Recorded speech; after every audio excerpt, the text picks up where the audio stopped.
दुर्जन से नहीं, उसके दुर्गुणों से घृणा करो। संत राबिया किसी धर्मग्रंथ का अध्ययन कर रही थीं। अचानक उनकी दृष्टि एक वाक्य पर रुक गई।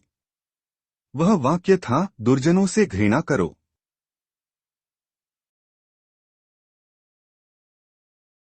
वे कुछ देर उस पर विचार करती रहीं। फिर उन्होंने उस पंक्ति को काट दिया।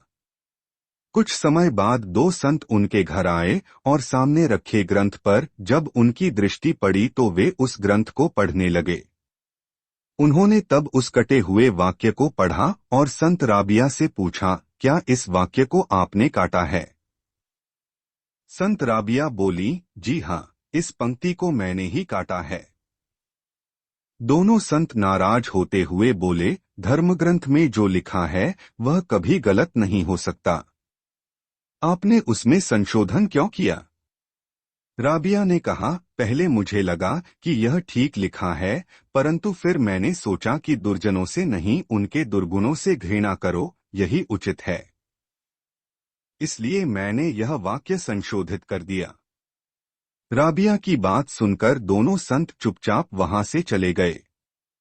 अतः मानव से नहीं, मानवीय अवगुणों से लड़े। मानव के लिए प्रेम से बढ़कर कोई गुण नहीं है। वह अवगुणरहित मानव फिर श्रेष्ठ मानव बन सकता है।